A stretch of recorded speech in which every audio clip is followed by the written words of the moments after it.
পক্ষান্তরে যারা কবরে গিয়া জবাব দিতে পারবে না, কারণ রবের গোলামি করে নাই, ইসলাম ধর্ম পালন করে নাই, আর নবীর সুন্নতের খবর নাই, মাথার চুলগুলোর মধ্যে নবীর সুন্নত ছিল মানে নাই। নবীর সুন্নত উম্মতের জন্য বড় নেয়ামত, যেই সুন্নতের আদর্শের মতো পবিত্র আদর্শ জমিনে কারো নাই।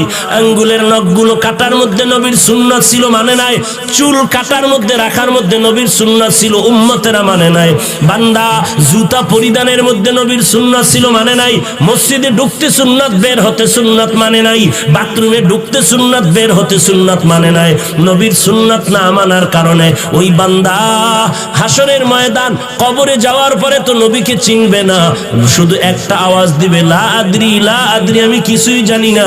আল্লাহ তাআলা কুদরতি আওয়াজ দিয়ে বলবে, এরে ফেরেশতা, আর বান্দারে সুযোগ দিয়া লাভ নাই, এই বান্দারে আমি দুনিয়াতে কম সুযোগ দেই নাই। আমার দেওয়া পানি, আমার দেওয়া বাতাস, আমার দেওয়া সূর্যের আলো, চাঁদের আলো, সব নিয়ামতগুলো ভোগ করার পর আলেম ওলামাদের কথা তো মানেই নাই, বরং আলেমেরে গালাগালি করেছে আর বলেছে ওলামায়ে কেরামের কথা মতো চলবো না। ওলামায়ে কেরাম যদি নামাজের কথা বলছে, বলে নামাজ পড়বো না, দেখি কার শক্তি আছে নামাজ পড়াবে।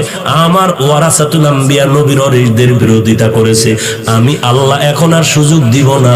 ও ফেরেশতা, তাড়াতাড়ি কবরের মধ্যে জাহান্নামের আগুন বিছানা বিছায়া দাও, জাহান্নামের সাথে একটা রাস্তা বানায় দাও।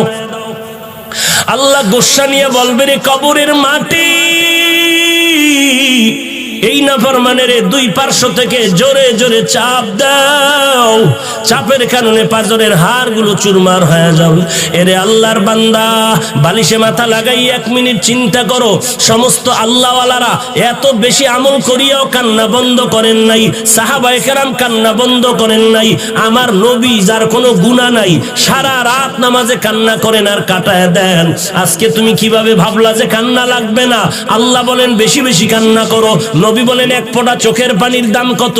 70 বছর পর্যন্ত অন্যায় করেছো, 1 ফোঁটা চোখের পানি যদি ফেলতে পারো, তোর জীবনের 70 বছর গুনাহগুলো আল্লাহ মাফ করে দিবে।